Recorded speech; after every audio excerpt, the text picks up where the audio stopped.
देवादिदेव महादेव की कृपा से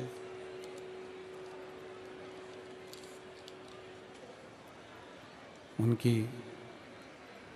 करुणा एवं उदारता से ये पवित्र पावन शिव महापुराण की कथा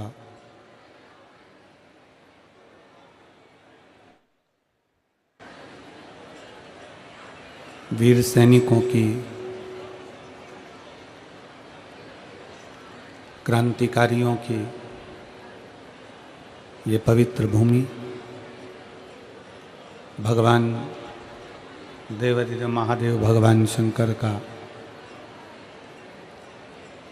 ये पवित्र धरा, जहाँ मेरठ की इस पवित्र भूमि पर बैठकर आप और हम सभी शिव महापुराण की कथा का लाभ ले रहे हैं और अपने जीवन को सार्थक बना रहे हैं। बड़े भाग्यशाली हैं मेरठ नगर के सभी श्रोता भाई बहन जो इस पवित्र पावन कथा का लाभ ले रहे हैं। कथा मंडप में विराजमान सभी संत, साधु, गुरुजन, तपस्वी जन, साधक, उपासक,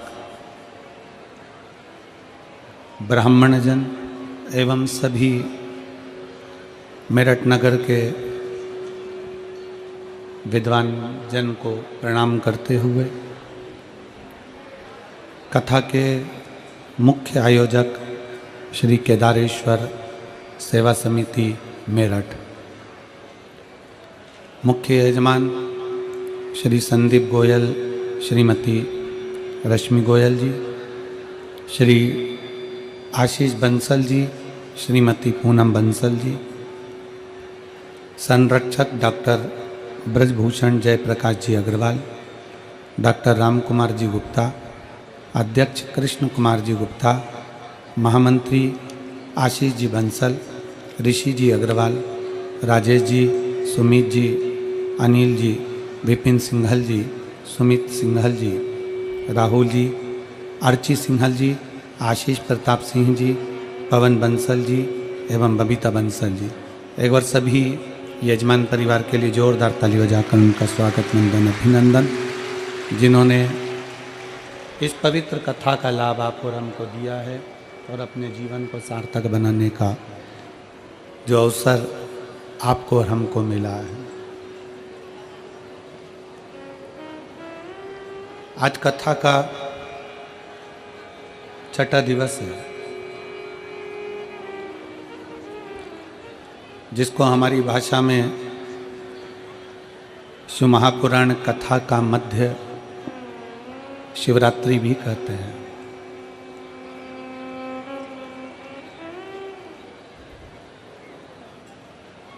ये ऐसा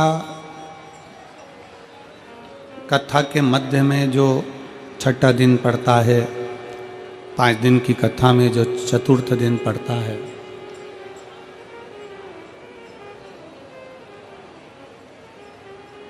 कहते हैं शिवरात्रि शंकर और पार्वती के मिलन की होती है।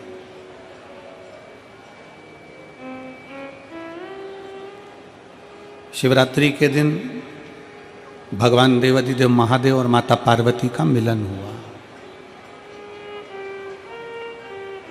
शिवरात्रि के दिन ही माता सती और शिव का मिलन हुआ। शिवरात्रि के दिन ही उमा और महेश का मिलन हुआ।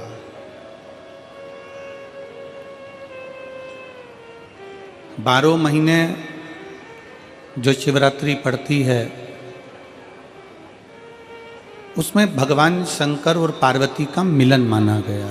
भगवान शंकर और पार्वती का मिलन बिंदु है, उसमें मिलन माना।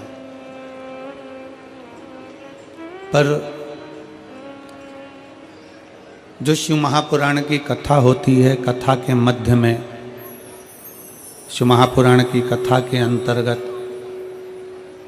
जो छठा दिन होता है उसको जो शिवरात्रि कहते हैं, ये पार्वती और शंकर के मिलन की नहीं, ये महादेव और महादेव के भक्त की मिलन की होती है।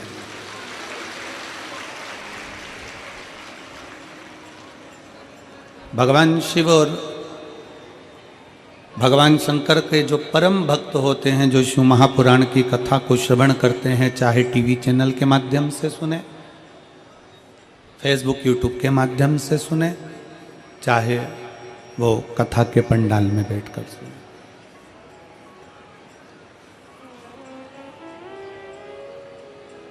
लाखों की संख्या में आप लोग पहुंचे हैं। पंडालों में जगह नहीं है, ग्राउंड में अभी इतना बड़ा ग्राउंड है तो भी उस ग्राउंड में भी जगह नहीं है, लोग रोडों पर बैठे हुए हैं।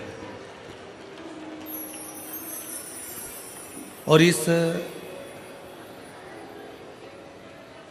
शिव महापुराण के ये पवित्र अवसर पर छठवें दिन की जो कथा है, शंकर के भक्त और शंकर की, शिव और शिव के भक्त की,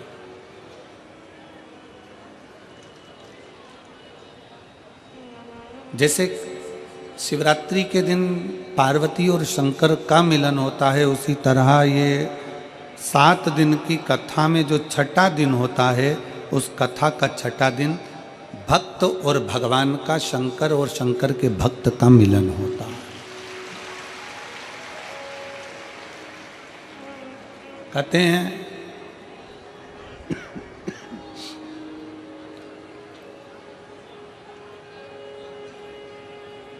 कि शिवरात्रि के दिन ही पार्वती जी ने भगवान शंकर से कुछ पाया था।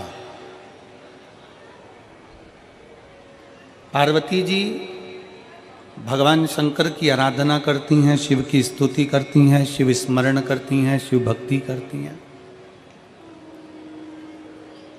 और पार्वती जी ने शंकर भगवान से शिवरात्रि के दिन ही पाया था और शंकर को भी शिवरात्रि के दिन ही पाया था। शिव महापुराण में जो छठा दिन है शिवरात्रि का, आज जो शिव भक्त कथा को श्रवण कर रहे हैं, रात्रि को भगवान शंकर की अविरल भक्ति, कीर्तन, भजन सब करेंगे। सुबह 8 बजे से 11 बजे तक कथा को श्रवण करेंगे और अपने अपने गंतव्य को जाएंगे।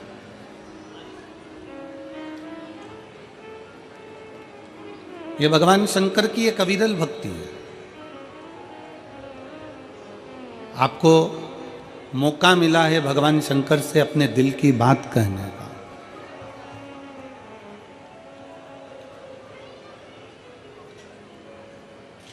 आपको मौका मिला है भगवान शंकर से अपनी बातों को कहने का।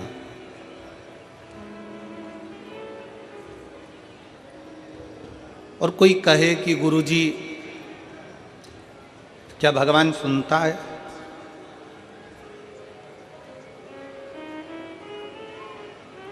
क्या भगवान श्रवण करता है? हमारा निवेदन है, एक बात अपने अंदर उतार कर रखिएगा।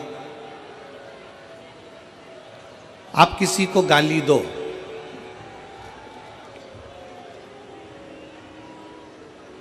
उधर साउंड की व्यवस्था करिए, पीछे बाउंड्री पे सब साउंड की व्यवस्था करिए।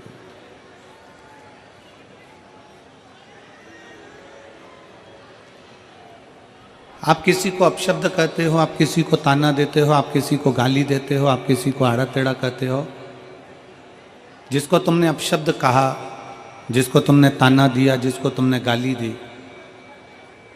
वो सामने वाले व्यक्ति को तुम पर गुस्सा आया कि नहीं आया?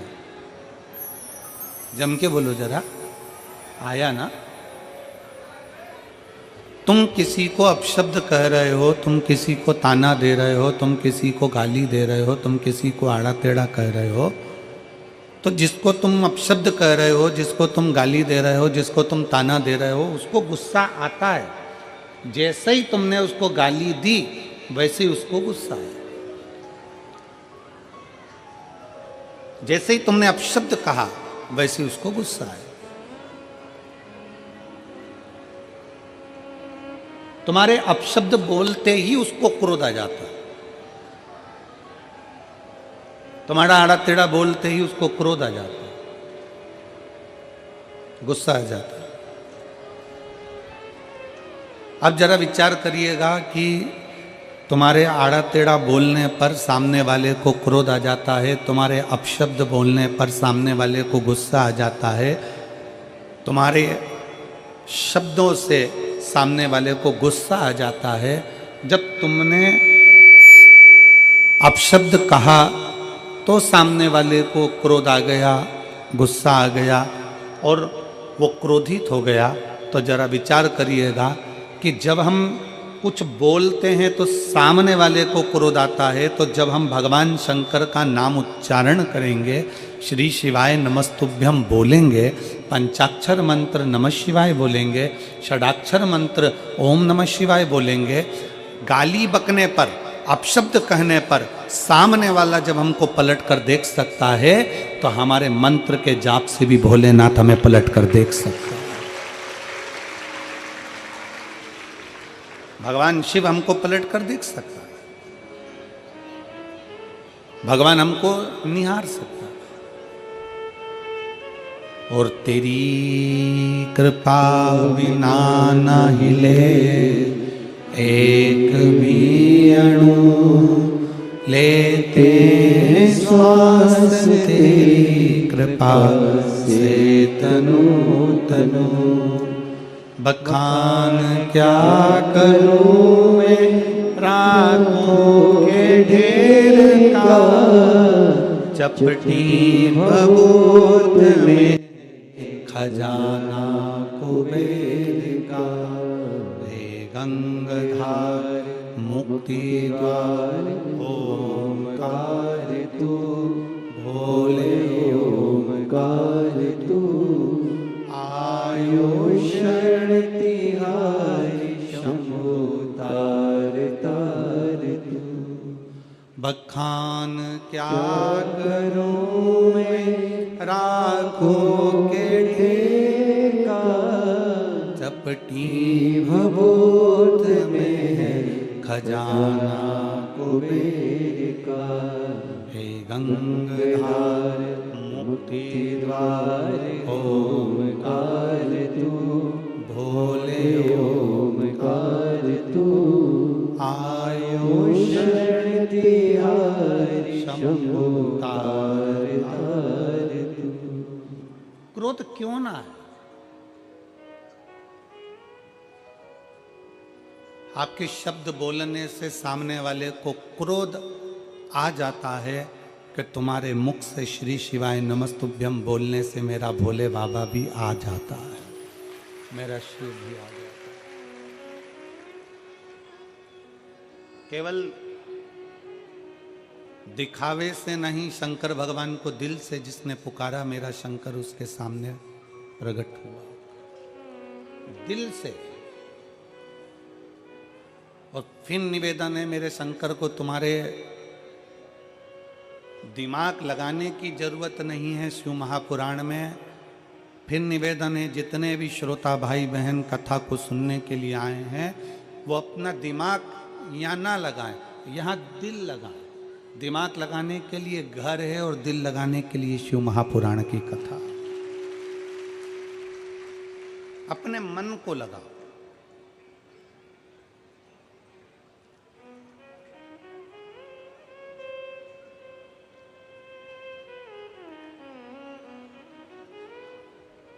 एक बार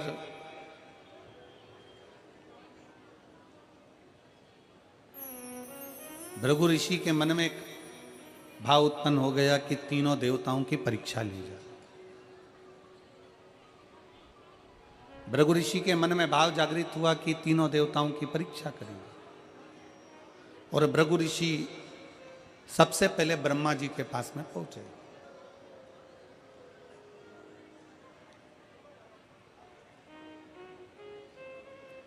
अब ब्रह्मा जी के पास में जब भृगु बाबा पहुंचे, ब्रह्मा जी के नजदीक में जब भृगु ऋषि पहुंचे, तो भृगु ऋषि ने ब्रह्मा जी को देखा और ब्रह्मा जी के बिल्कुल पास में जाकर भृगु ऋषि बैठ गए, बिल्कुल नजदीक में जाकर। शिव महापुराण की कथा कहती है, कोई अतिथि बैठा हुआ है, कोई बड़ा बैठा हुआ है, कोई बुजुर्ग बैठा हुआ है, कोई घर का वृद्ध बैठा हुआ है, कोई बयो बैठा हुआ है, तो कोई भी आए घर में सबसे पहला ध्यान रखने वाला विषय है कोई बड़ा संत, कोई बड़ा सदगुरु, कोई घर का बुजुर्ग, कोई घर का वृद्ध सोफे पर बैठा है, कुर्सी पर बैठा है। सोफे पर अगर थोड़ी बहुत भी जगह है तो भी कोई अन्य व्यक्ति को उस संत के पास, उस गुरुजन के पास या घर के बुजुर्ग के पास एकदम बिना आज्ञा के नहीं बैठना चाहिए। आज्ञा दे दें, घर के दादाजी कह दें अपने पोते से बेटा यहाँ बैठ जा, बेटे से कह दे बेटा यहाँ बैठ जा, बहू से कह दे बहुरानी इधर बैठ जाओ, बहन से कह दे बहन इधर बैठ जाओ, दामाद से कह दे इधर बैठ जाओ, बेटी से कह दिया यहाँ बैठ जाओ, तो भले बैठ जाओ। पर बुजुर्ग बैठा है सोफे के ऊपर, कोई बड़ा संत बैठा है, कोई साधु जन बैठा है, कोई तपस्वी जन बैठा है, कोई सन्यासी, कोई साधक, कोई उपासक अपने सिंहासन पर बैठा हुआ है और उसके पास तुम बिना पूछे गए और उसके सोफे पर उसकी बाजू में बिल्कुल उसके नजदीक में जाकर बैठ गए, तो क्रोध आएगा कि नहीं आएगा? अब ब्रह्मा जी को थोड़ा सा क्रोध आ गया, ब्रह्मा जी को थोड़ा सा गुस्सा आ गया। हाँ, जमीन पर अगर कोई बैठा हुआ है, क्योंकि पृथ्वी निर्मलता का भाव देने वाली है, अगर उस पर कोई बैठा हुआ है और उसके पास में आप जाकर बैठ रहे हो तो कोई दिक्कत नहीं। पर कोई उच्च स्थान पर बैठा हुआ है और उसके साथ में तुम जाकर बैठ गए तो वो श्रेष्ठता नहीं, उसमें उसकी आज्ञा मांगो। ए भैया, दादाजी आपका सोफा खाली है, मैं बैठ सकता हूं? दादाजी आपकी कुर्सी खाली है, क्या मैं बैठ सकता हूं? काका जी आपके सोफे पर बैठ सकता हूं? मौसी जी मैं आपके सोफे पर बैठ सकता हूं? मामा जी मैं आपके सोफे पर बैठ सकता हूं? चाचा जी मैं आपके सोफे पर बैठ सकता हूं? आज्ञा लीजिए बैठने के लिए।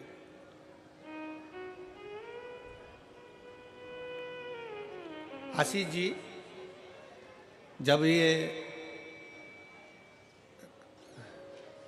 बहुत दूर दूर से लोग शिव महापुराण की कथा जब 7 दिन की सुनने के लिए आते हैं,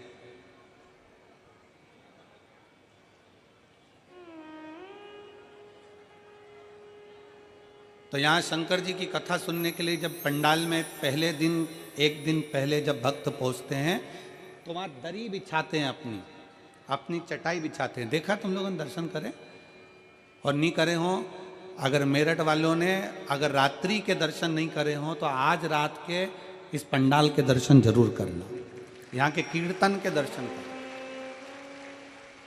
और भगवान ने आपको मोबाइल दिया है तो यहाँ पर जो कीर्तन हो, भजन हो, रात्रि का जो स्मरण हो, उसके वीडियो फोटो आपके भी और उसके भी अपनी सोशल मीडिया पे भी डालना कि हमारे मेरठ में भी शिव महापुराण का सत्संग कैसा हुआ। ऐसे तो तुम डालते रहते हो, पर वो सत्संग का डालो कि आज कथा का 6ठा दिन है और 6ठे दिन में शिव महापुराण की कथा में हमने आज रात्रि को बाबा के इस पंडाल में भगवत भजन किया। तो जो भक्त आते हैं पहले दिन वो अपनी दरी बिछाते हैं और दरी बिछाने के पहले बाबा से आज्ञा लेते हैं, बाबा आपकी कृपा हो तो हम यहाँ शिव महापुराण की कथा सुनने के लिए बैठ रहे हैं, आप दया करोगे तो हम कथा सुनेंगे, आप करुणा करोगे तो हम कथा सुनेंगे, वरना हमारे बस की बात नहीं है कथा सुनना। किसकी सामर्थ्यता? जो शंकर की कथा में दिल लगा ले, शिव की कथा को सुन ले और शंकर की कथा को अपने भीतर उतार ले, सामर्थ्यता। सती मैया कथा सुनने गई, मन नहीं लग पाया। उमा कथा सुनने के लिए गई, मन नहीं लगा। कात्यायनी कथा सुनने के लिए गई, मन नहीं लगा। कुष्मांडा कथा सुनने के लिए गई, मन नहीं लगा। स्कंदा कथा सुनने के लिए गई, मन नहीं लगा। पार्वती मैया कथा सुनने के लिए गई तो भी उनके नेत्रों में नींद समा गई थी। शिव महापुराण की कथा सुनना सरल बात नहीं है, अगर दिल लग जाए तो समझ लेना कि शिव ने सुना दी है। भगवान शंकर ने सुना दी तुमको, ये मानकर चलना। अगर मन लग जाए, फिर निवेदन है, शिव महापुराण की कथा में जितनी देर बैठो, शंकर की कथा में जितनी देर बैठो, उतनी देर दिमाग मत लगाना कि मुझे ये करना है, मुझे वो करना है, मैं वहाँ बैठ जाता, मैं आगे बैठ जाता, मैं पीछे बैठ जाता, मुझे तो कुर्सी नहीं मिली, मुझे सोफा नहीं मिला, मैं कहाँ बैठा हूँ, मैं किस जगह पर बैठा हूँ।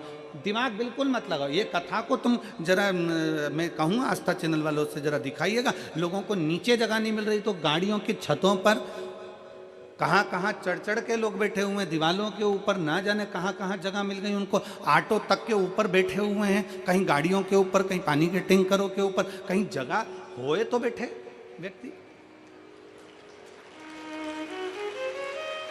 कथा कथा है, यहाँ दिमाग नहीं लगाना। शिव महापुराण की कथा को जितनी देर श्रवण करने के लिए बैठो, उतनी देर दिमाग नहीं, उतनी देर क्या लगाना है आपको? अपना दिल लगाना। भगवान शंकर को अपना हृदय देना, शिव जी से अपने दिल की बात कहना, शंकर को अपने मन की बात कहना। और शिव को जब अपने दिल की बात कहोगे, मन की बात करोगे, तो शंकर उसको स्वीकार करेगा।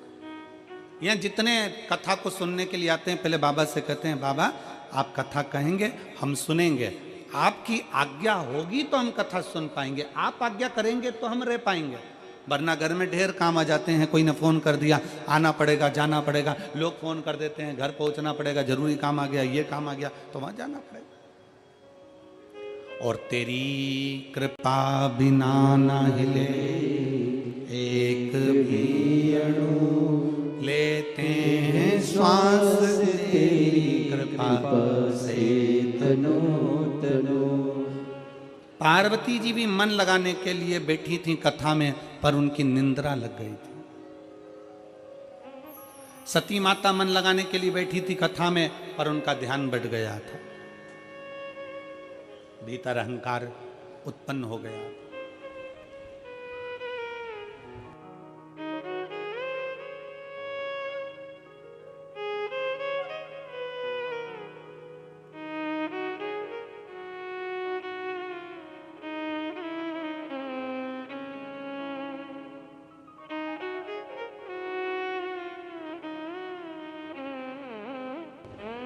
तो ये तो शिव तत्व है। इस शिव तत्व का जो लाभ है, इस शिव तत्व का सबसे बड़ा जो सुख है, वो जीवन का एक आनंद है।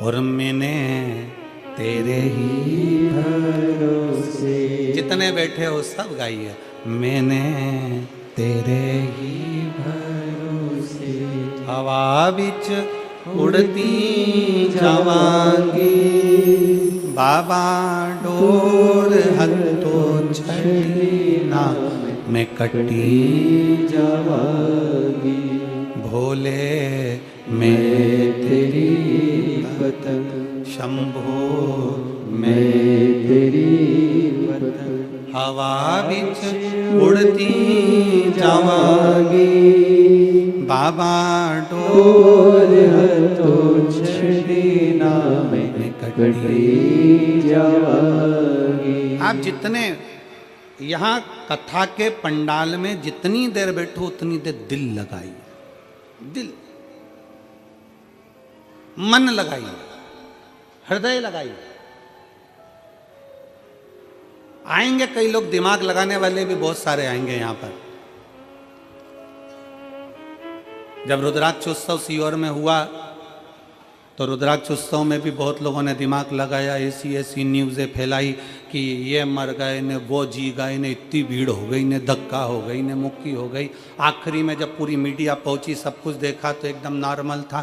पर दिमाग लगाने वाले ऐसा नहीं है, यहाँ भी पहुँचेंगे, कई कई जगह का ऐसा बना के भेज देंगे कि लोगों को यहाँ तो ये हो गया, वहाँ तो वो हो गया। पर जितने बैठे हैं शिव के भक्त, एक बार जोरदार ताली बजाकर बताओ कि कथा का आनंद है कि नहीं।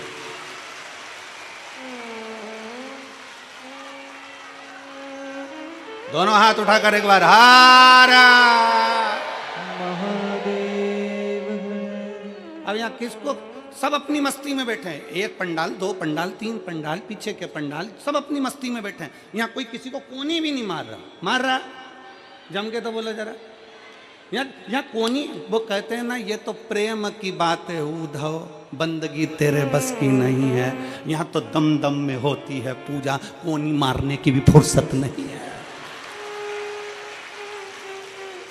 यहाँ कौन को फुर्सत है? बोल बम का नारा है, यहाँ किसी को फुर्सत नहीं है। यहाँ तो एक लालसा है, रोड पर चलकर जो आ रहे हैं उनको भी एक लालसा है, कहीं जगह मिल जाएगी कथा सुन लूंगी। 15 minute, 20 minute, 5 minute, 10 minute, 1 minute कुछ मिल जाए कथा सुनने को, बस मेरा आनंद हो जाए, बस कथा। और कई ऐसे मिलेंगे जो दिमाग लगाने आएंगे, हमको बैठने की जगह नहीं दी है तो मैं गलत प्रचार करूंगा, कहीं से भी करूं, कैसा भी प्रचार करूंगा और गलत प्रचार करूंगा। मेरे परिवार के लोगों को आगे बैठने का मौका नहीं दिया, मेरे परिवार वालों को अंदर नहीं जाने दिया, अब रुको। और उसने बनाया 2-4 वीडियो और शेयर कर दिया। तो तुम भी मत छोड़ना रे मेरठ वालों, तुम्हारा खुद का मोबाइल किसी मीडिया से कम नहीं। और मैं धन्यवाद दूंगा यहाँ के इस मेरठ के एक एक पत्रकार बंधुओं को और एक एक सोशल मीडिया वालों को, जिन्होंने इस कथा का खूब आनंद से जनमानस में भेजा। जनमानस में कहीं बैठे हैं पत्रकार बंधु लोग? कितने हो?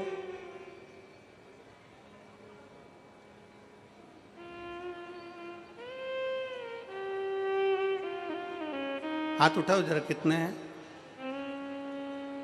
आ जाओ ऊपर, आ जाओ, आ जाओ, आ जाओ।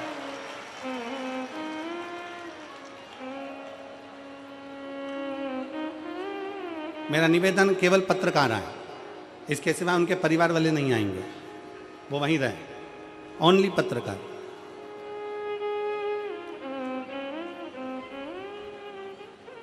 बाबा की कथा में, भगवान शंकर ओघड़दानी की कथा में दिमाग नहीं, भगवान शंकर की कथा में क्या लगाना है? दिल लगाना। और मैंने तेरे भरोसे बाबा, तेरे ही भरोसे हवा बिच उड़ती जावांगी, बाबा डोर तो छड़ी नामे में कटी जावांगी, भोले मैं तेरी पतंग, शंभो मैं तेरी पतंग। भगवान शंकर की अविरल भक्ति सुख प्रदान करने वाली। पार्वती मैया जब भगवान शंकर के सम्मुख में बैठकर कथा का रसपान करती हैं तो पार्वती जी के नैनों में जल भर आ जाता है।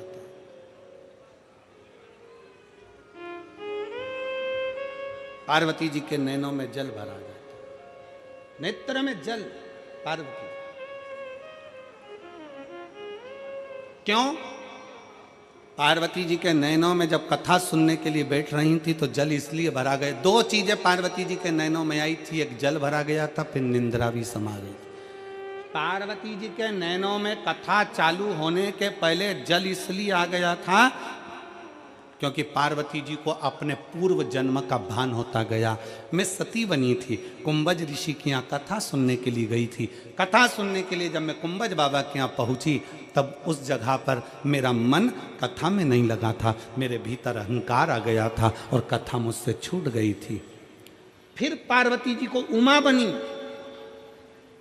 और उमा बनकर भगवान महेश के साथ में कथा सुनने के लिए गई थी, तब मन नहीं लगा था कथा।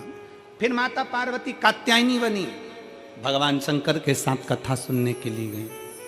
फिर माँ भगवान शंकर बगला मुख बने और पार्वती मैया बगला मुखी बनी। याद आया कि मैं कथा सुनने के लिए गई थी, नहीं सुन पाई। भगवान शंकर कमल बने और पार्वती मैया कमला बनी। पार्वती जी के स्मरण में आया मैं कमल के साथ में भगवान शंकर के साथ कथा सुनने के लिए गई थी, सुन नहीं पाई। शिवजी ध्रुमबान बने, पार्वती ध्रुमावती बनी। स्मरण में आया कि मैं कथा नहीं सुन पाई थी। जितने जितने शंकर भगवान के साथ में शंकर भगवान महाकाल बने और पार्वती महाकाली बनी, तो पार्वती जी सोचती हैं कि मेरे उस समय पर काली बनी तो भी कथा नहीं सुन पाई, तो भी कथा नहीं श्रवण कर पाई। आज पार्वती जी की आंख में आंसू भर गया कि आज मेरे बाबा ने बड़ी कृपा करी जो मुझे कथा सुनाने के लिए इस अमरनाथ की गुफा के अंदर लाकर बिठा दिया और मुझे कथा सुना। अमरनाथ की गुफा। अरे ओ मेरठ की मेरी जीजी और मेरठ के मेरे जीजाओं, मेरी बेटियों बेटाओं, मेरी माताओं, मेरे भाई, आप सब के चरणों को नमन कर कर कहता हूं, ना जाने कौन सी किस्मत आप और हमने ली है जो इस मेरठ की भूमि पर शिव पुराण की कथा सुन रहे हैं। जिस भूमि पर बेलकेश्वर महादेव विराजमान है, जिस भूमि पर ओगणनाथ विराजमान है, जिस भूमि पर मेरठ के चारों तरफ शंकर भगवान के प्राचीन प्राचीन मंदिर विराजमान हैं, और आज भी मेरठ की पवित्र भूमि शंकर के एक एक शिवलिंग से समाहित है। ये वो मेरठ की भूमि है। ये वो मेरठ की धरा है।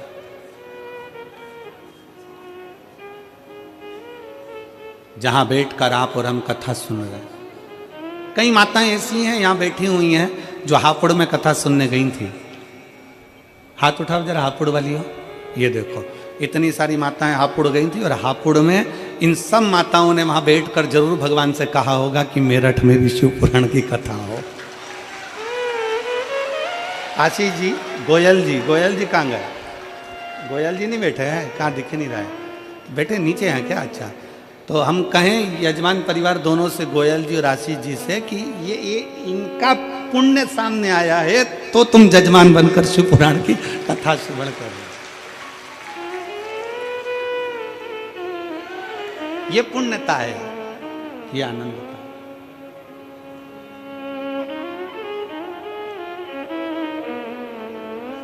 वो कहते हैं ना, कोई पिछले जन्म के अच्छे कर्म मुझे बाबा तेरा प्यार मिला, कोई पिछले जन्म के अच्छे कर्म मुझे बाबा तेरा प्यार मिला। जहाँ सारी दुनिया झुकती है, जहाँ सारी दुनिया झुकती है, ये आली दरबार मिला, मुझे भोले तेरा द्वार मिला। कोई पिछले जन्म के अच्छे कर्म मुझे बाबा तेरा प्यार। कोई पूर्व का लिखा होगा, कोई पूर्व का बना होगा, और पूर्व का बने बिगर मिल भी नहीं सकता।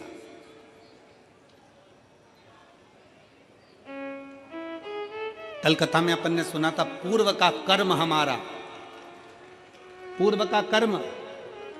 एक पंडित जी पूजन करते थे, उनका हाथ क्यों कटा? पूर्व का कर्म था कि कोई मार्ग बता दिया होगा। राजा का बेटा क्यों मरा? कोई पूर्व का कर्म होगा मारा। रानी क्यों गला काट दी? कोई पूर्व का कर्म होगा महाराज।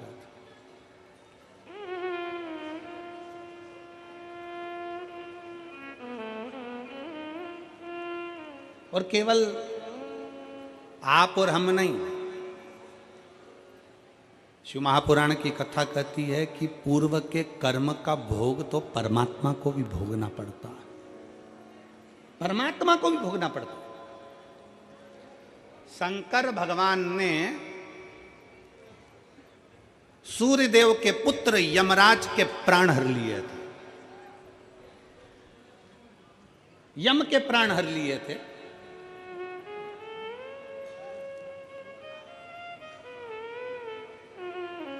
और यम के प्राण जब हर लिए, यमराज के प्राण चले गए, तो सूर्य नारायण भगवान रोते रोते आए और उन्होंने कहा, मेरा बेटा यम चले गया। बोले बाबा, ऐ शंकर जी, ओ गढ़दानी शंभु, हे शिव, मेरा बेटा चले गया। पत्रकार आ गए, आ जाओ आ जाओ, आ जाओ।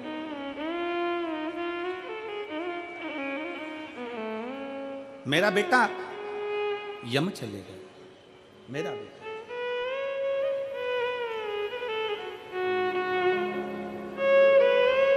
एक बार सभी पत्रकारों के लिए जोरदार ताली बजाते हैं।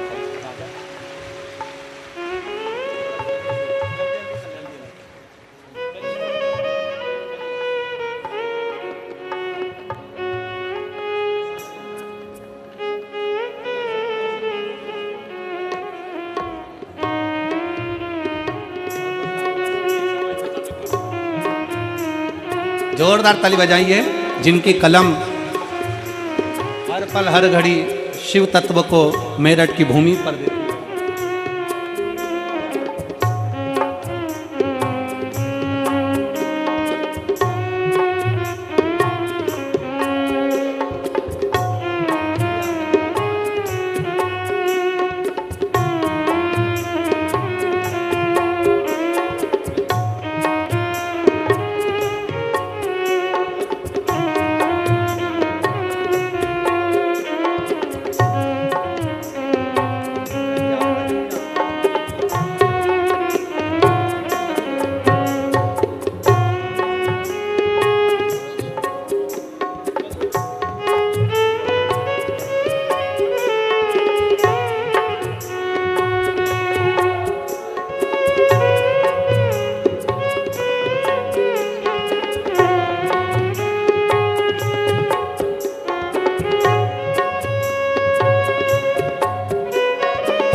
दोनों हाथ उठाकर हर हर महादेव।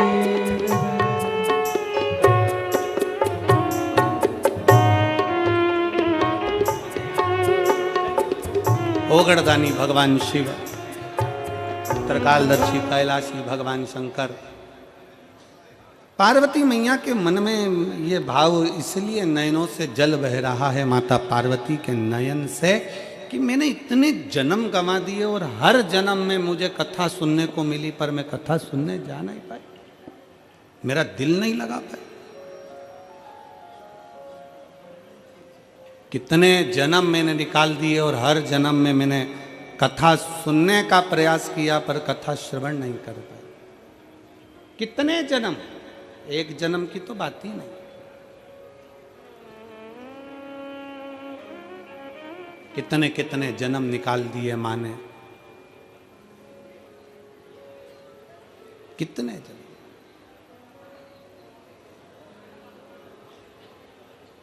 एलईडियां चालू करिए, एलईडियां नीच की।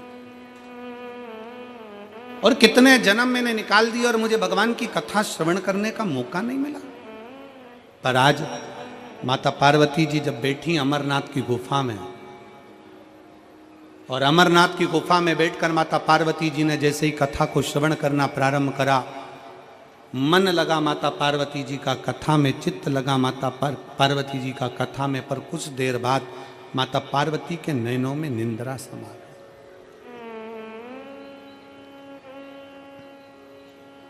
पार्वती जी के नयनों में निंद्रा समा गई।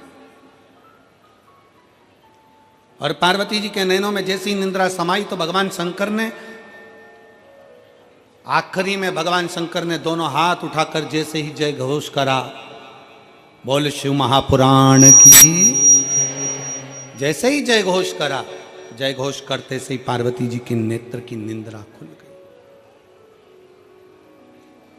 फिर पार्वती जी को दुख हो गया। माता पार्वती जी के चित्तवृत्ति में फिर दुख हो गया कि मैं कथा के चलते चलते अपने नैनों को बंद कर कर मैंने विश्राम कर लिया, सो लिया। पर कौन समझाए, कौन समझाए कि मिलता है सच्चा सुख केवल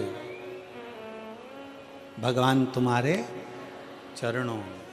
कौन समझाए कि दुनिया का सबसे बड़ा सुख, दुनिया का सबसे बड़ा आनंद, दुनिया का सबसे बड़ा रस तत्व भगवान भोलेनाथ जी के चरणारविंद में जिस दिन बैठते हैं उस दिन सुख का अनुभव होता है। उस दिन सुख का अनुभव कौन समझे? क्योंकि वो क्षमा करने वाला है, वो माफ करने वाला है, वो दुनिया पर कृपा करने वाला है। उसके आश्रित हो जाओ, उसके आश्रित। एक पत्र है,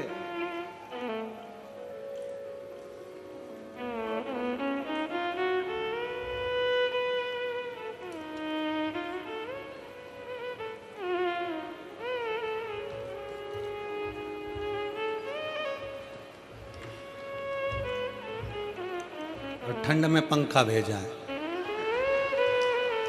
अब ये गर्मी में भेजती तो काम भी आता हो।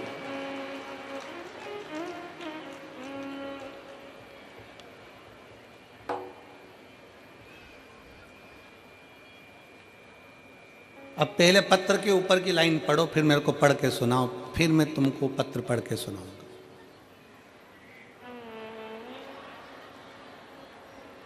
पढ़ के सुनाओ जल्दी से। ठीक है, अब पत्र सुनेंगे। मेरा नाम ज्योति त्यागी है, गांव फलोदा, जिला मुजफ्फरनगर की निवासी हूँ। कहीं बैठी हो ज्योति जी त्यागी जी? कहीं बैठी हो तो हाथ हिला सकती हैं, और अगर आई हो तो हाथ हिलाएं, और कहीं बैठी हो तो एक बेलपत्र लेने जरूर पधारें। मेरा नाम ज्योति त्यागी है, गांव फलोदा, जिला मुजफ्फरनगर की निवासी हूँ। मेरे पति का नाम सचिन त्यागी है। एक लोटे जल का मैं क्या वर्णन करूँ गुरुदेव? पत्र को साथ में पढ़िएगा आप लोग। सन 2021 में मेरे पति को अचानक गले में दर्द हुआ। डॉक्टर को दिखाया, जांच कराई तो पता चला कि उन्हें कैंसर है। डॉक्टर ने ऑपरेशन का बोल दिया, ऑपरेशन भी हो गया। गले में जख्म होने के कारण कुछ खा नहीं पाते थे, केवल लिक्विड ही पी पाते थे। हम चिंतित रहने लगे। फिर मम्मी ने आपकी कथा के बारे में बताया। जून 2023 में हम सीहोर गए, वहाँ से रुद्राक्ष लाए। आपके बताए अनुसार हमने सब दिया। जब दोबारा जांच कराई तो पता चला कैंसर लीवर में पहुंच गया है। जरा पत्र पर ध्यान देंगे, कैंसर लीवर में पहुंच गया। अब डॉक्टर ने भी ना इलाज कर दिया। फिर दूसरे डॉक्टर से सलाह ली, उन्होंने कहा 3 इंजेक्शन का बोल दिया और अस्पताल ले गए। डॉक्टर ने उनको वेंटिलेटर पर रख दिया। मैंने तभी रुद्राक्ष हाथ में उठाकर विनती की, बाबा तेरे ही भरोसे हम, वो एक लाइन इन्होंने लिखी है, तेरे ही भरोसे हम बीच उड़ती जावेंगे बाबा, डोर हथ तो छड्डी ना। बाबा की ऐसी कृपा हुई। हमको मन में दुख हुआ कि रुद्राक्ष का दल देने पर भी ऐसा क्यों हुआ। फिर हम बाबा को हाथ में रुद्राक्ष लेकर बाबा को कहने लगे और बाबा से विनती करी, बाबा कुछ भी करो ठीक करिएगा। पंडाल में हापुड़ की कथा में पहुंच गए और हापुड़ की कथा के पंडाल में बैठकर कथा सुनी। और आज मैं छाती ठोक कर कहती हूँ, पंडाल में बैठकर जो मांगा जाता है बाबा सुनता है। आज मेरा पति का कैंसर मुक्त हुआ है।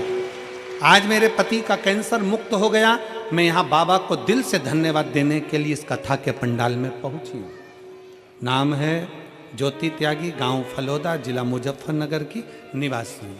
पंखा भी है, ठीक है। एक शिव पर करा गया भरोसा, एक शंकर पर करा गया विश्वास। एक शिव पर करी गई दृढ़ता। क्या देगा, कैसे देगा, कब देगा पता नहीं, पर इतना विश्वास तो है, इतना भरोसे से कर सकते हैं कि खाली ना जाता कोई दर से तुम्हारे, खाली न जाता कोई दर से तुम्हारे, मैं भी खड़ी हूँ नंदी बाहें पसारे, अपने हृदय से लगा लो, गिरा जा रहा हूँ, उठा लो, भोले अपने दर से अब तो न टालो, गिरी जा रही हो, उठा लो। आप बाबा से अपने मन की बात कहने के लिए आए हो। इस कथा के पंडाल में लाखों की संख्या में पहुंचे हो और विश्वास से कहते हैं कि बाबा 3 महीने के अंदर जो मांग कर जा रहे हो वो देगा जरूर। हम जानते हैं जगह नहीं है पंडाल में, ग्राउंड में, कहीं जगह नहीं है, सब भरा पड़ा है, जगह नहीं है। पर विश्वास, भरोसा, दृढ़ता, आपका भरोसा।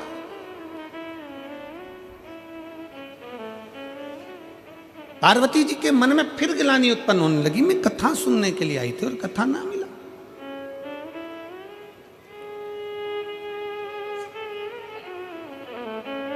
मैं सो गई, निंद्रा लग गई।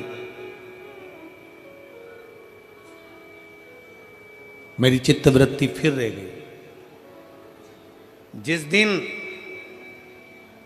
7 दिन में से अगर एक दिन की भी शिव महापुराण की कथा पंडाल में अगर आपको सुनने को मिल जाए, समझ लेना कि कहीं शंकर जी ने तुम्हारा हाथ पकड़कर तुम्हें खींचने की तैयारी कर ली है। कहीं मिल जाए।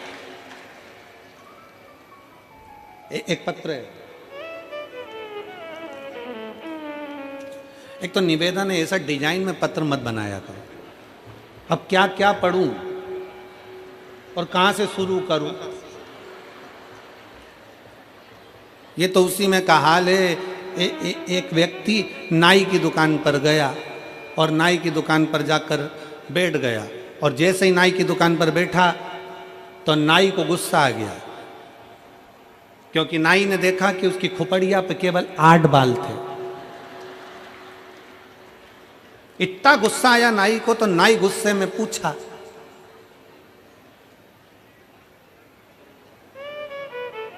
गिनूं कि काटूं?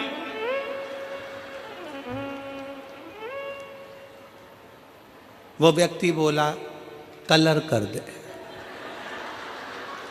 अब तू बोल रहा है गिनूं कि काटूं, तो तू कलर ही कर दे, इससे बड़ा करो क्या? अब ये इतना बड़ा पत्र, अभी कहां से शुरू करूं तुम बताओ? अच्छा, ईमानदारी की बात है, चलो फिर भी पढ़ेंगे, ठीक है। मैं कविता महेश्वरी, मेरठ गौरीपुरा से हूं। कहीं बैठी हो कविता महेश्वरी, मेरठ गौरीपुरा से कहीं बैठी हो तो हाथ हिला सकती हैं। कहीं बैठी हो तो हाथ हिलाइएगा, आप ही हैं। आ जाओ, एक बेलपत्र ले जाना, आ जाइए। मैं कविता महेश्वरी, मेरठ गौरीपुरा से हूँ। मेरे पति का नाम मुकेश महेश्वरी है। मेरे पति मुकेश महेश्वरी पिछले 4-5 वर्ष से स्वास्थ्य संबंधी समस्या से परेशान थे। अक्सर उनकी तबीयत सही नहीं रहती थी और डॉक्टरों को, वो हमको भी समझ में नहीं आ रहा था कि हो क्या रहा है।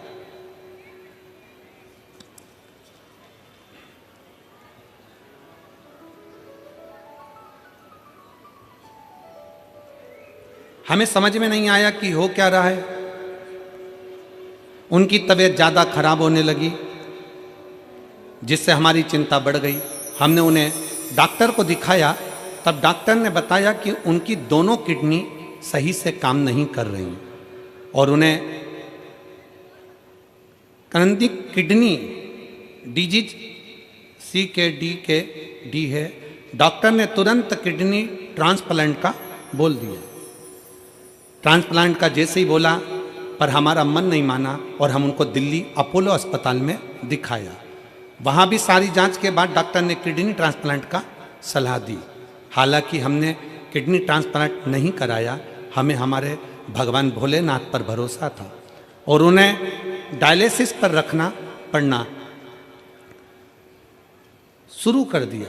महीने में 8 डायलिसिस होते। फिर हमारे किसी मिलने वाले ने हमें बाबा की महिमा का वर्णन किया। गुरुजी के कहे, शिव महापुराण की कथा सुनो और आंवले वाला उपाय हमने उसके पूछ कर करा और रुद्राक्ष का जल वाला उपाय करना प्रारंभ करा। बाबा निर्माल लाते, बेलपत्री लाकर भी देना चालू करी। मंदिर से बेलपत्र और बाबा का चढ़ाया हुआ जल लाई और उसे पति को पिलाना चालू करा, खिलाना चालू करा और बाबा की कृपा से हमें हर कठिनाई का समाधान मिला। हे भोलेनाथ की कृपा से हमने कठिनाइयों को पार कर लिया और आज बाबा की कृपा से वो ठीक हैं। ये मैं शिव को प्रार्थना करने के लिए आई हूँ, धन्यवाद देने के लिए आई हूँ।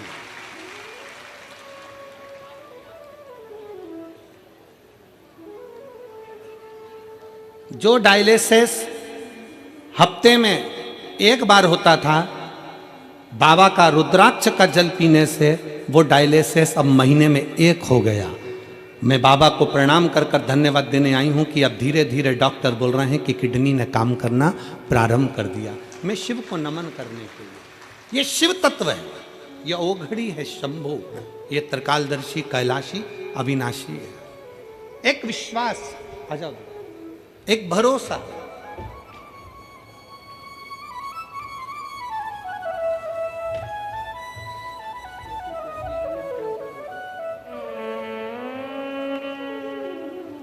ज्योति त्यागी अब ठीक है ना?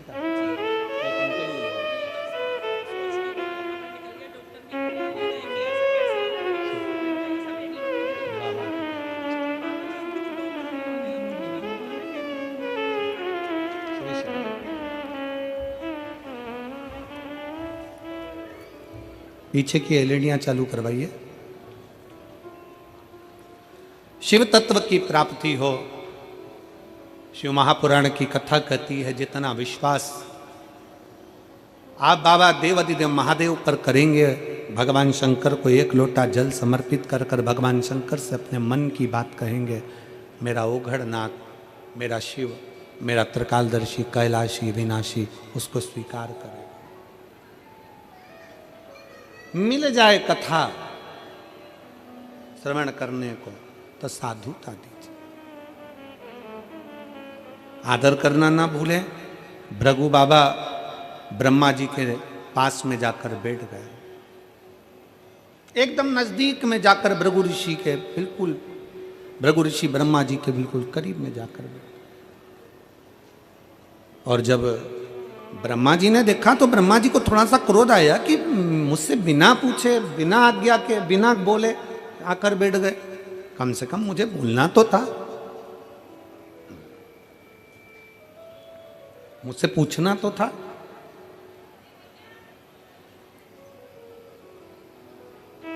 चले और फिर एक निवेदन बड़े भाव से करेंगे कि बैठो, मना नहीं, पर आज्ञा लेकर बैठो, मना नहीं पर आज्ञा लेकर। आजा बेटा।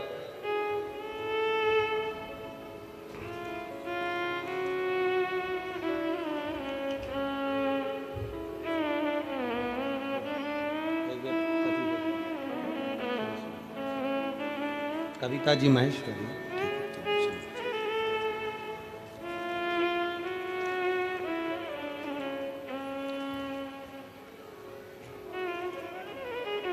बड़े आनंद के साथ बैठना चाहिए। और कोई आदरणीय बैठा है, कोई बड़ा बैठा है, कोई सत्कार करने वाला बैठा है, कोई साधु जन है, कोई सन्यासी जन है, कोई तपस्वी जन है, कोई साधक है, कोई उपासक है, उसको भी सम्मान देना चाहिए। भृगु ऋषि वहां से चल दिए। अब सीधे भृगु बाबा पहुंच गए तीनों देवताओं के पास, जाते जाते भगवान शंकर के पास, ओगड़दानी के पास। और शिव शिव है, बैठे थे। 33 कोटि देवताओं में सबसे ज्यादा अगर सम्मान करने वाले कोई देव हैं तो वो देव अधिदेव महादेव हैं। अगर एक भूत भी आता है तो मेरे शंकर भगवान उसको भी नमन कर कर उसका आदर करते हैं। एक कोई पिशाच भी आता है, कोई असुर भी आता है, कोई गंधर्व भी आता है, कोई देवता भी आते हैं, और कोई भगवान शंकर के दरवाजे पर अगर भूत प्रेत गंधर्व अप्सरा असुर किन्नर यहां तक कोई भी आ जाए, भगवान शंकर उसका आदर करते, उसका सम्मान करते।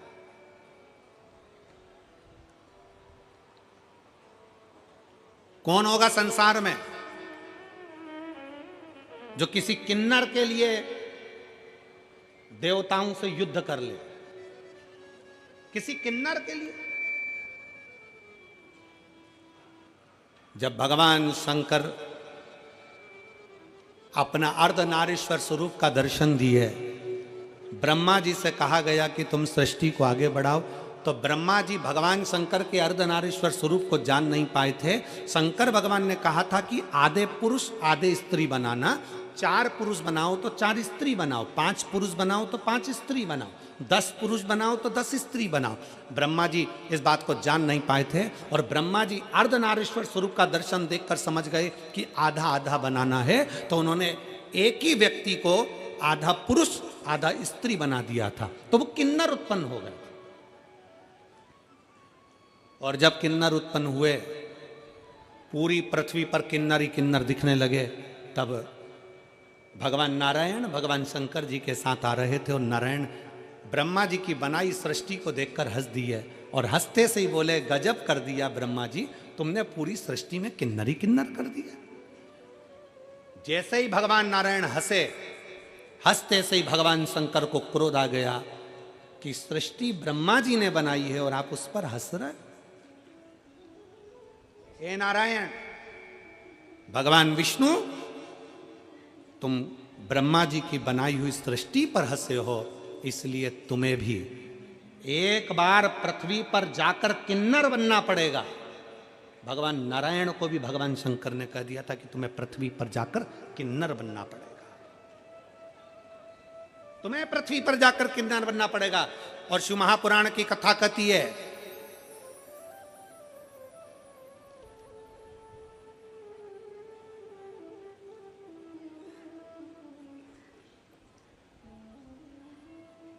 शिव महापुराण का चरित्र कहता है, जिस समय पर पांडव और कौरवों का युद्ध हो रहा था, कौरव और पांडवों के युद्ध में ध्यान में आया, भगवान कृष्ण ने कहा कि अर्जुन, तुम्हारा एक पुत्र उलूपी का पुत्र अरावन वन में रहता है, उसको भी युद्ध के लिए लेकर आओ। अर्जुन उसको युद्ध के लिए लेकर आ गए, अर्जुन उसको युद्ध के लिए लाए। पर अर्जुन युद्ध के लिए लेकर आए और युद्ध के लेकर आने के लिए क्यों? क्योंकि कुरुक्षेत्र की भूमि चंडी की भूमि थी। इस कुरुक्षेत्र की भूमि पर सबसे पहले बलि चढ़ाना थी। और बलि किसकी चढ़ाना है? क्योंकि कुरुक्षेत्र की भूमि ने कह दिया था, चंडी ने कह दिया था, एक बलि कौरव की लूंगी, एक बलि पांडव की लूंगी। कौरवों में से तो 100 थे, उन्होंने कहा एक को देवी देंगे तो 99 बचेंगे, पर पांडव में तो 5 थे, अगर एक भी चले गया तो फिर 4 ही बचेंगे। भगवान कृष्ण ने कहा, अर्जुन तू तेरे बेटे को लेकर आ रावण को लेकर आए, उलूपी के पुत्र को लेकर आए। रावण को लाकर खड़ा कर दिया। रावण को मालूम पड़ा कि मेरी बलि चढ़ना है। भगवान कृष्ण के पास रावण ने खबर कर दी कि द्वारकाधीश से कहना, द्वारकानाथ मैं अपनी बलि चढ़ाने को तैयार हूं, पर मैंने सुना है अगर कोई कुंवारी अवस्था में मर जाता है तो ना उसे नरक मिलता है ना उसको स्वर्ग मिलता है। अगर कोई कुंवारी अवस्था में मर गया, कोई कुंवारा मर गया, तो वो ना तो नरक जाता है ना स्वर्ग जाता है, वो आहूत माना जाता है। हमारे मारवाड़ियों में एक नाम चलता आहूत।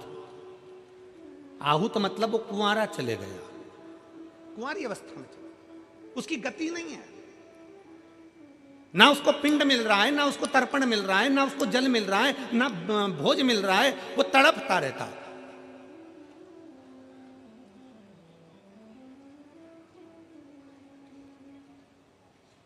उस रावण ने कहा, अगर मैं कुंवारी अवस्था में मर गया तो मुझे गति नहीं होगी। मेरा एक निवेदन है, कल मेरी बलि चढ़ा देना, पर सबसे पहले मेरे ब्याह करा दो, शादी करा दो। अब युधिष्ठिर को लगा आज रात में कहां की लड़की मिलेगी जिससे शादी कराई जाए, लड़की कहां से ढूंढी जाए जिससे विवाह कराया जाए। ढूंढने में लग गए। हस्तिनापुर में कोई लड़की नहीं मिली, पास में कोई लड़की नहीं मिली। तब भगवान कृष्ण ने जान लिया अगर ये इसका विवाह नहीं हुआ तो ये कल बलि में नहीं आएगा, और बलि में नहीं आया तो फिर युद्ध रह जाएगा। भगवान कृष्ण को याद आया कि शंकर जी ने श्राप दिया था कि नारायण तुम किन्नर पर हंसे हो, इसलिए तुमको भी किन्नर बनना पड़ेगा। आज भगवान कृष्ण किन्नर का रूप धारण कर लिए। भगवान कृष्ण ने किन्नर का रूप धारण करा, रावण के साथ विवाह करा। विवाह करने के बाद भगवान जब रावण के प्राण चले गए तो भगवान नेत्रों से नीर बहाते रहे। आज भी किन्नर गले में मंगलसूत्र पहनते हैं, आज भी किन्नर पाँव में बिछुड़ी पहनते हैं, आज भी किन्नर हाथ में चूड़ा पहनते हैं, मांग में सिंदूर भरते हैं। कौन है उनका पति? शिव महापुराण की कथा कहती है रावण के साथ प्रत्येक किन्नर का विवाह होता है। एक रात्रि का विवाह एक घड़े के साथ, आरावन के साथ किया जाता है, फिर उस घड़े को तोड़ दिया जाता है। किन्नर का सुहाग अखंड माना जाता है। किन्नर का सौभाग्य, इसलिए हमारे यहाँ मंगल शकुन में, शादी ब्याहों में, बच्चों के जन्मदिन पर किन्नर आते हैं, क्योंकि सृष्टि पूर्ण पहले किन्नर की थी। पूर्ण सृष्टि। कौन देव होगा? देवताओं में 33 कोटि देवी देवताओं में केवल एक देव है, देवाधिदेव महादेव, जो सबका सम्मान करना चाहते हैं। भूत भी आया तो उसका भी सम्मान है, प्रेत भी आया तो उसका सम्मान है, डाकनी, पिशाचनी, चुड़ैल, भयंकर आए तो भी सम्मान है, गंधर्व आए तो सम्मान है, अप्सरा आए तो सम्मान है, किन्नर आए तो सम्मान है, सुर आए तो सम्मान है, असुर आए तो सम्मान है। सबका सम्मान किया मेरे शिव जी ने, सबका आदर करा मेरे शंकर, और समदृष्टि का भाव रखा। समदृष्टि, समदृष्टि। आज हम आ रहे थे तो हमने देखा कि रास्ते में बहुत भीड़ थी, तो जो लोग ट्रैक्टर ट्राली से आ रहे थे या जो लोग लोडिंग गाड़ियों से आ रहे थे वो भी वहीं उतर रहे थे, और जो वीआईपी गाड़ी से आ रहे थे वो भी वहीं उतर रहे थे।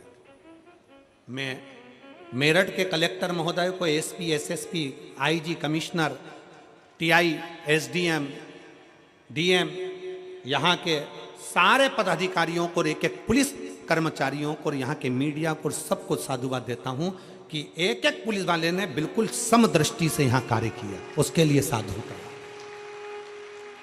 उसके लिए साधुता।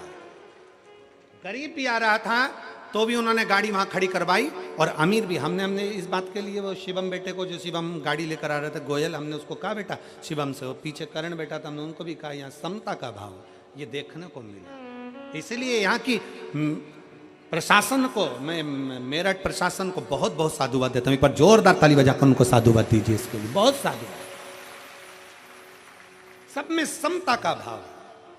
उन्होंने अगर ट्राली रोकी, ट्रैक्टर रोका, तो उन्होंने गाड़ी, 4 व्हीलर वीआईपी गाड़ी भी रोकी। उन्होंने कहा नहीं साहब, अंदर नहीं जा सकती, भीड़ है, पब्लिक पैदल जा रही है, आप पैदल जाइए। लोग वहां से पैदल चलकर आ, पैदल चलकर, और खुशी हुई इस चीज के लिए कि आपने ये नहीं कि कोई धनपति है या करोड़पति है या वैभवपति है या सत्तापति है,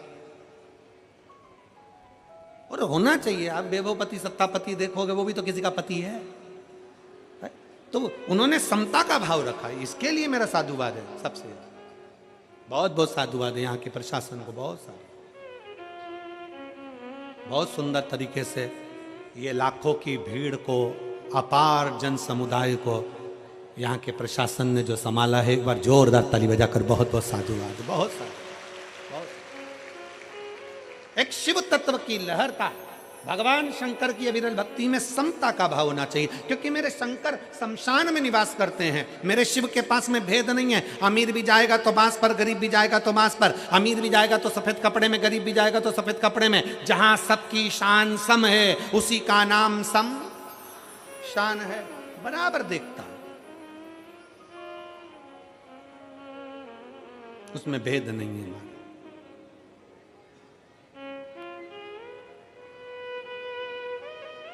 भृगु बाबा आए, शंकर भगवान के सामने भृगु ऋषि आ गए, और जैसे ही आए भगवान शंकर अपने सिंहासन छोड़ दिए। भगवान शंकर अपने स्थान से उठकर खड़े हो गए, और भगवान शंकर स्थान से खड़े होकर भृगु ऋषि के हाथ जोड़कर कहते, आओ भृगु बाबा, आइए, आपका स्वागत है।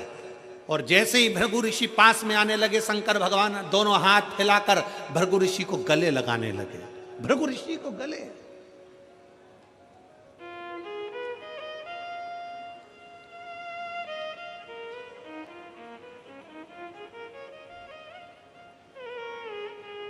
शिव महापुराण की कथा कहती है,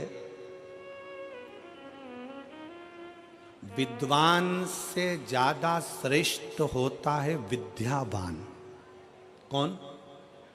जम के बोलो, विद्यावान। तुमने डिग्रियां ले ली, कुर्सी ले ली, पद ले लिया, खूब बड़े विद्वान बन गए, और तुम्हारे अंदर अगर नम्रता नहीं है तो तुम्हारी डिग्रियां वो शून्य के बराबर है।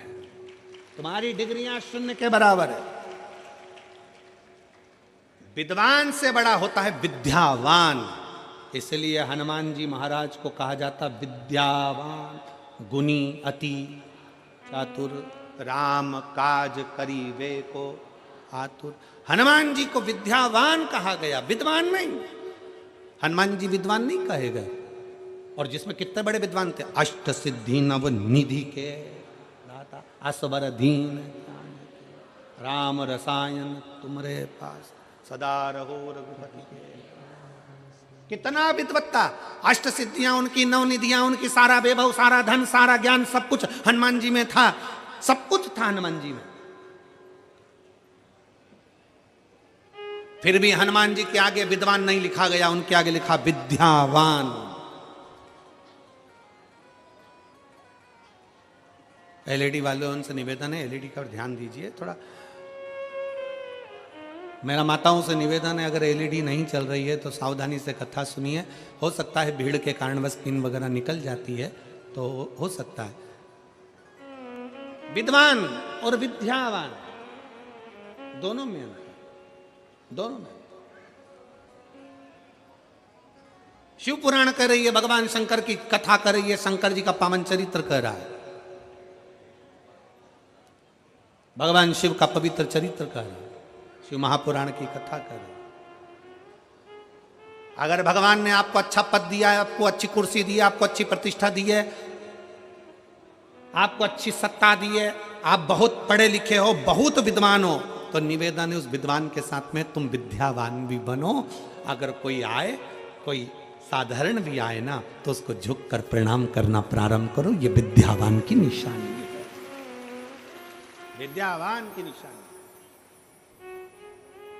क्यों कहा हनुमान जी को विद्यावान, क्यों कहा? केवल एक कारण से कहा था। जब हनुमान जी पहली बार ब्राह्मण का रूप रखकर राम जी जब वन में आए थे, सीता जी को खोजते खोजते किष्किंधा के पास पहुंचे थे, तब हनुमान जी महाराज ब्राह्मण का, संत का रूप रखकर राम जी के सामने हाथ जोड़कर प्रणाम कर रहे थे। दुनिया के लोगों ने कहा कि ब्राह्मण होकर क्षत्रिय के हाथ जोड़ता है। अरे समझने वाला विषय है। हनुमान जी सामने क्षत्रिय के हाथ नहीं, हनुमान जी अंदर बैठे राम जी के हाथ जोड़ रहे थे। सामने खड़े हुए राम को भीतर के राम से मिला रहे थे। ये वही राम है जो मेरे दिल में बसता है। लोगों को लगा प्रणाम कर रहा है, पर वो यहाँ के राम को वहां के राम से मिलाने का प्रयास कर रहे थे। इसी को कहते विद्यावान गुणी अति चातुर, इसी को कहते विद्यावान गुणी। इसको विद्वत्ता कहते, इसको श्रेष्ठता कहते।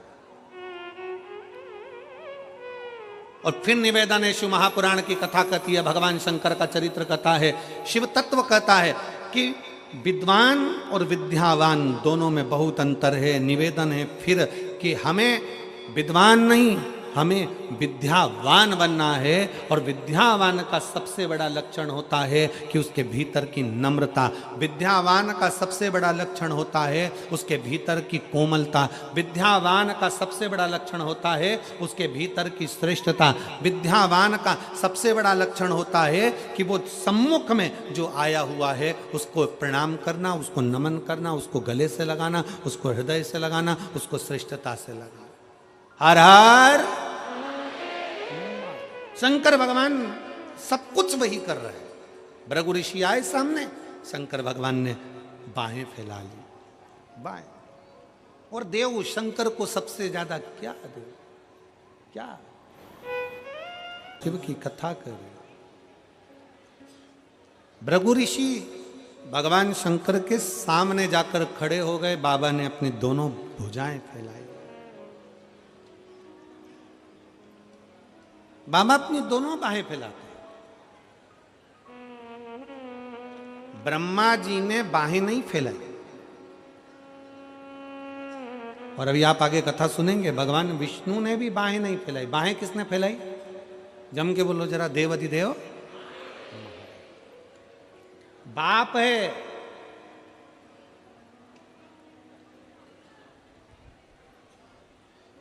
एक पिता के दो बेटे।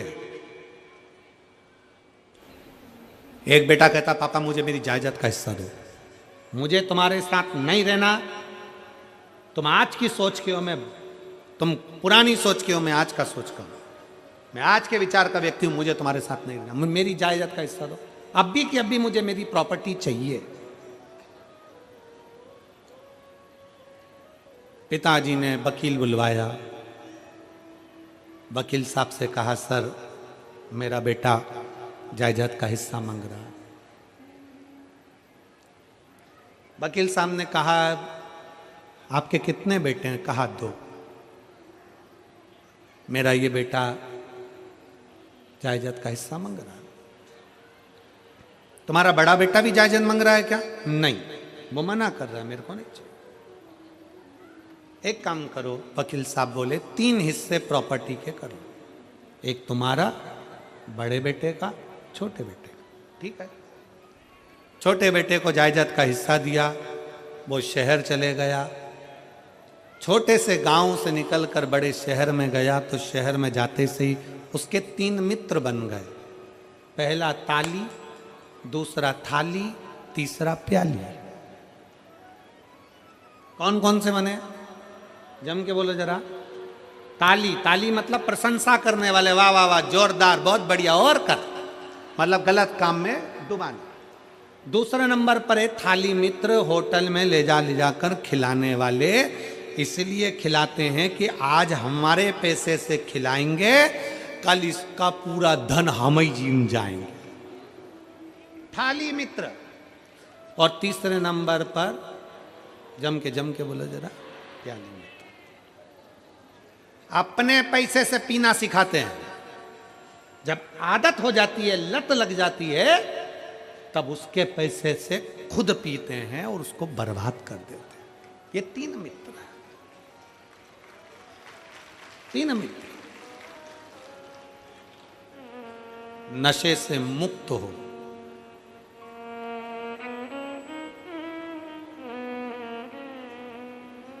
किसके लिए? शराब का नशा छोड़ दो, गांजे का नशा छोड़ दो, चिलम का नशा छोड़ दो, जो व्यर्थ के नशे हैं उसको छोड़ दो, तंबाकू, गुटखा, पाउच छोड़ दो। किसके लिए? सियोर वाले महाराज के लिए नहीं, भगवान के लिए भी नहीं, तुम्हारे जो छोटे छोटे घर में बेटा बेटी है ना, उनको अपने पापा का मुंह देखना है, उनके लिए। घर में जो छोटे छोटे बच्चे हैं ना, आप जब ड्रिंक कर आते हो ना, आप जब गलत काम कर आते हो ना, तो बच्चे का चेहरा उतर जाता है, मम्मी से चिपक जाता है। पापा ऐसा क्यों कर रहे हैं? पापा ऐसा क्यों कर रहे हैं? बच्चा मम्मी से चिपकता है, दादा से, दादी से चिपकता है, पापा ऐसा क्यों कर रहे हैं? अपने बच्चों के लिए, जो तुम्हारे हैं, प्रिय हैं, उनके लिए। कथा के पंडाल में बैठकर अंदर से, हाँ हम तुमसे संकल्प नहीं दिलाएंगे, हम फालतू का काम करते ही नहीं है, क्योंकि हम संकल्प दिलाएं और तुम छोड़ो नहीं तो हमारे ऊपर दोष आए, काय को माथा पच्ची करूं। हम संकल्प नहीं दिलाएंगे। आपको अगर अपने बच्चों को अपना मुख दिखाना है और बच्चों की जवानी और बच्चों का विवाह और बच्चों की जिंदगी अच्छी देखना है, तो आज कथा के पंडाल में भीतर एक विश्वास पैदा कर लो कि नशा नहीं करूंगा, शंकर का चढ़ा जल पीऊंगा। नशा नहीं करूंगा, शिव का चढ़ा जल पीऊंगा, उसका फल मिलेगा मुझे। क्यों नहीं मिलेगा? एक पत्र है, इस पत्र में इस बहन ने लिखा, ट्रे बहुत बड़ी है, ठीक है, चाय पीने के लिए दे देंगे तुमको। मैं राजेश, मेरे पति का नाम रंजीत सिंह है, कहीं बैठे हो तो हाथ हिला सकते हैं। मैं हिंडोल, जिला चरखी, दादरी, हरियाणा की निवासी हूं। मेरा फोन नंबर ये है। पत्र को आप लोग एलईडी पर पढ़े, आस्था चैनल पर पढ़े। गुरुजी, मेरी शादी को 23 साल हो गए थे। कितने साल? 23। अब 23 वर्ष में उस बहन से समझना और उस भाई से समझना कि 23 साल में कितने डॉक्टरों के पास गई होगी और कितनों से इलाज करवाया होगा, कितनी बार टेस्ट बेबी करवाया होगा। 1 साल, 2 साल, 5 साल, 6 साल, 10 साल, 12, 15, 16, 17, 18, 19, 20, 21, 22, 23 साल जिसकी शादी के हो गए, 23 साल हो गए थे गुरुजी, किंतु मेरी कोई संतान नहीं थी। ऐसी कोई दवा नहीं जो मैंने नहीं ली, हर जगह से मैंने इलाज कराया किंतु कोई फायदा नहीं हुआ। मैंने पूरी तरह से आस छोड़ दी। अब 23 साल में तो व्यक्ति आस छोड़ ही देगा कि 23 साल में अब क्या बच्चा होना है, संतान अब कहाँ से हो जाएगी। सारी आस छोड़ दी। मेरे पति का ट्रांसफर 2021 में तरावड़ी जिला करनाल हरियाणा में हो गया।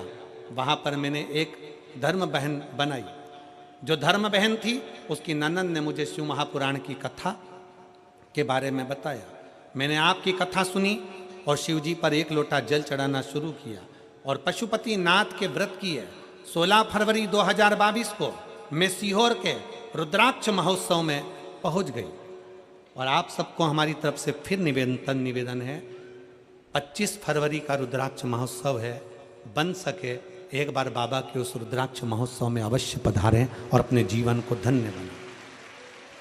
मैं 16 फरवरी को सीहोर रुद्राक्ष महोत्सव में पहुंच गई। वहां से रुद्राक्ष लाई, पानी में रुद्राक्ष को लगाकर उसे शिव जी को चढ़ा दिया करती। मैंने आंकड़े की जड़ का भी बांधी। मैंने सारे संतान प्राप्ति के जो उपाय किए।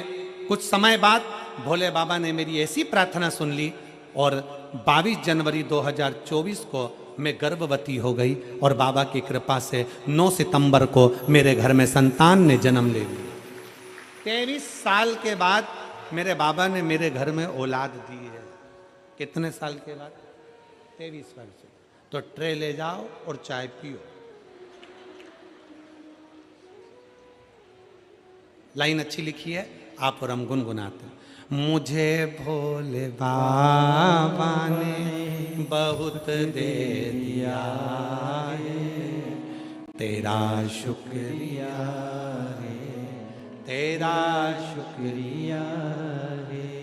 मुझे भोले बाबा ने बहुत दे दिया है, तेरा शुक्रिया है, तेरा शुक्रिया है। ये जायदाद दी है, औलाद दी है, ये जायदाद दी है, औलाद दी है। मुसीबत में हर वक्त इमदाद दी है, मुसीबत में हर वक्त इमदाद दी है। तेरा ही दिया मैंने खाया पिया है, तेरा ही दिया मैंने खाया पिया है, तेरा शुक्रिया है, तेरा शुक्रिया है।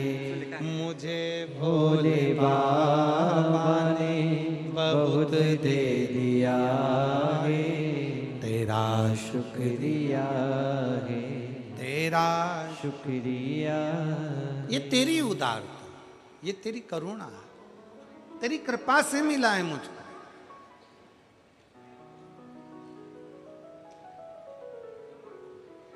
तेरी करुणा से प्राप्त हुआ है मुझे।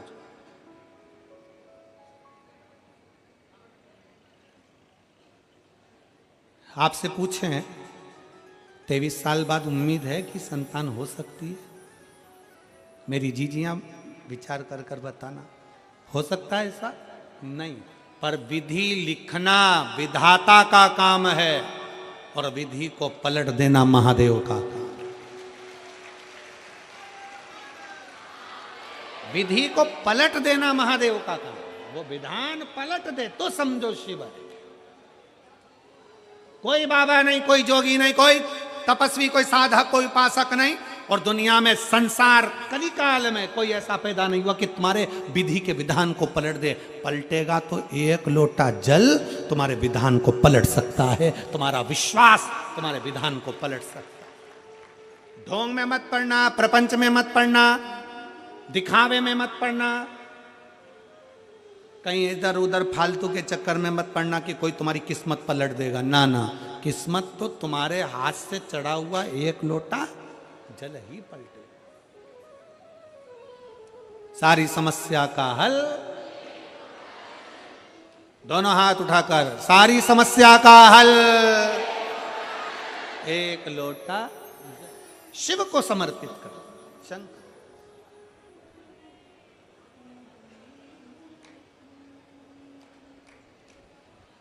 मेरे भोले बाबा ने हाथ फैलाए, बाहें फैला दी।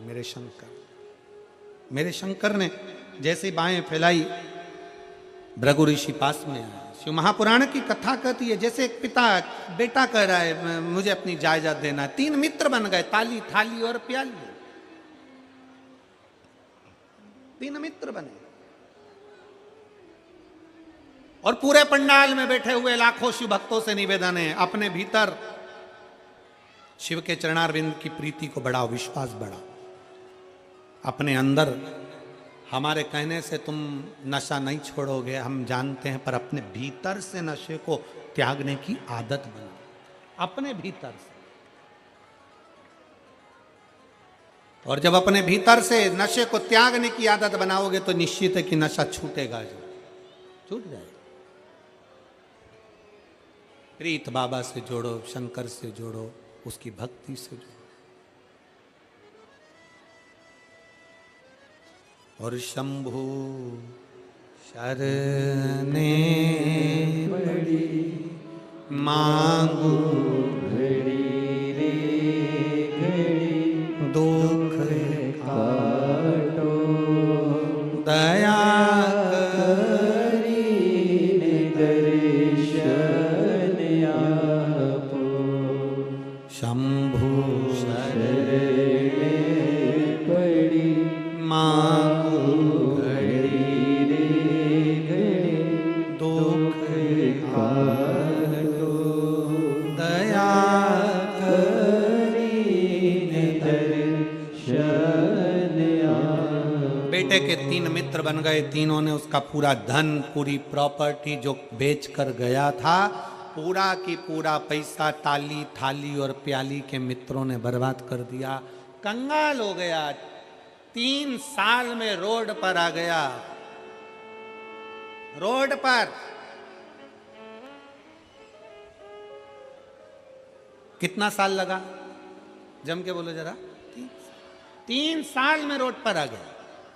और फिर निवेदन शिव महापुराण के माध्यम से, दुकान रोड पर है, अच्छी है,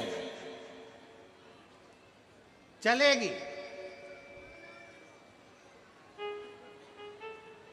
मकान रोड पर है, अच्छी है, चलेगी। दुकान रोड पर है, अच्छा है, मकान रोड पर है, चलेगा, पर इंसान रोड पर कभी नहीं चलेगा।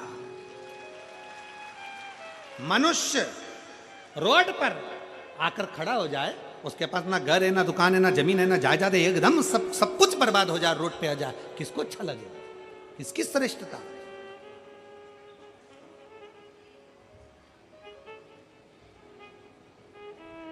दुकान रोड पर आना चाहिए, अच्छी बात है। मकान रोड पर होना चाहिए, अच्छी बात है, पर इंसान रोड पर नहीं होना चाहिए।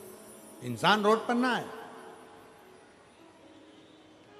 उसका जीवन कैसा निकलता है ये वही जान सकता है, उसकी जिंदगी कैसे चलती है ये वही जान सकता है, उसका जीवन कैसा होगा ये वही जान सकता है। 3 साल में रोड पर आ गया, सब बेच दिया, सब समाप्त हो गया। अपने मित्रों के पास गया, ताली मित्र के पास जाकर बोला भैया मुझे 500 रुपए दे दे, मुझे गांव तक जाना है। थाली मित्र के पास जाकर बोला मुझे 500 रुपए दे दे, मुझे गांव जाना है। प्याली मित्र के पास जाकर बोला मुझे पैसे दे दे 500 रुपए, मुझे मेरे गांव जाना है। अरे गांव जाकर क्या करेगा? अब तो पिताजी की पूरी जायदाद बेच खाया, अब गांव जाकर क्या करेगा? नहीं नहीं, मेरे पिताजी के पास मुझे जाना है, मुझे जाना है। बस ललक लग गई, किसी ने अठन्नी ना दी, एक रुपया भी नहीं दिया, चवन्नी भी ना दी। और आखिरी में वो बेटा पैदल पैदल पैदल पैदल अपने गांव को चला गया। गांव पर गया तो पिताजी खेत पर काम कर रहे थे, और पिताजी खेत पर काम कर रहे, काम करते हुए पिताजी ने जो देखा कि मेरा बेटा आया है, पिताजी खड़े होकर बाहें फैला लिए। बड़े बेटे ने कहा, पापा ये सब कुछ बर्बाद कर कर आया है। पिताजी ने कहा, भले बर्बाद कर आया, पर आ तो मेरे पास गया है, मैं वापिस आबाद कर दूंगा इसको। वापिस आबाद, इसको बाप कहते हैं, पिता कहते हैं। आप दुनिया में कहीं पर भी ठोकर खाया, कितनी भी लोग ठोकर तुमको लगा दे, कितना भी दुख दे दें, दुनिया के लोग कितना भी कष्ट दे दें, आखिरी में अगर आप सारी दुनिया की ठोकर खाकर मेरे महादेव को एक लोटा जल चढ़ाओगे ना, तो वो महादेव भी तुम्हें बाहों से लगा लेकर तुम्हारा कल्याण कर देगा। बाप है वो, पिता है वो, हृदय से लगा लेता तो पिता अपने हृदय से लगा लेता।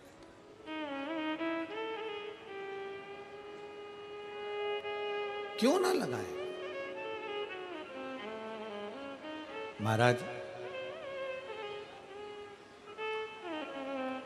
हम उसके पुत्र हैं, हम उसकी संतान हैं, हम उसकी बेटियां हैं। फिर निवेदन करूंगा मैं यहां पर बैठी हुई मेरी जीजियों से, मेरे जीजाओं से, बेटाओं से, बेटियों से, माताओं से, भाइयों से, कि प्रयास करना, शंकर जी के मंदिर में जब एक लोटा जल चढ़ाने के लिए जाओ तो ये विश्वास लेकर जाना कि हम अपना मन की बात, हम अपने हृदय की बात अपने महादेव को अपने दिल से कहने के लिए जा रहे हैं, जैसे एक मायके में अपनी बेटी अपने बाप से कहने के लिए जाती है।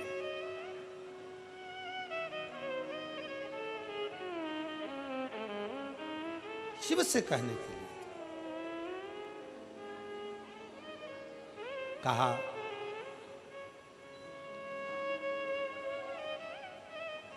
भगवान शंकर की कथा जब तुम दिल से कहोगे, बाबा को दिल से प्रार्थना करोगे, दिल से निवेदन करोगे, क्यों ना सुनेगा? क्यों नहीं सुनेगा? दिल से बोलो तो सही, आप दिल से पुकारो तो सही, और जब दिल से पुकारोगे तो वो सुनता जाए। आ जाओ।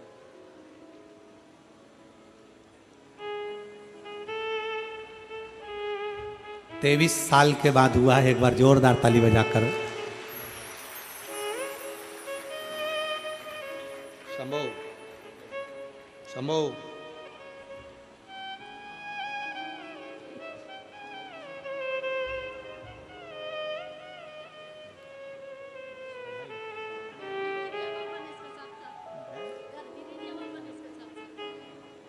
दीदी बोल रही हैं किराए के मकान रहते थे, ये तो आया ही आया, भोले बाबा ने गिफ्ट में एक मकान भी दिलवा दिया।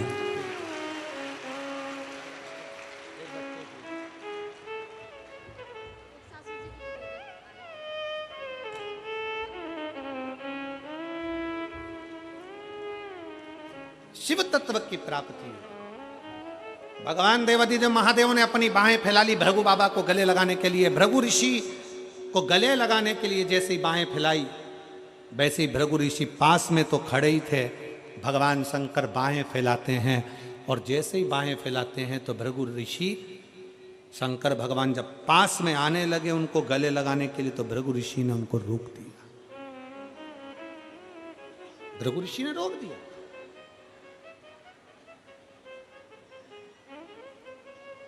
भृगु बाबा ने कहा, आप मेरे पास मत आइए, आप मेरे नजदीक में ना आइए। पार्वती जी देखकर स्तुब्ध हो गई, मां जगत जननी देखकर स्तुब्ध।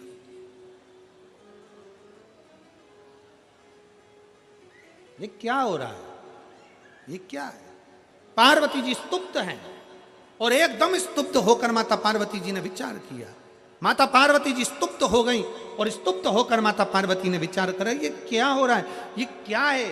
शंकर भगवान गले लगाने के लिए भृगु ऋषि के लिए बाहें फैला रहे हैं, और भृगु ऋषि उनको रोक दिए हैं। शंकर भगवान ने पूछा, भृगु बाबा मैं आपको गले लगाना चाहता हूं, आप मेरे दरवाजे पर आए हो। अतिथि देवो भव।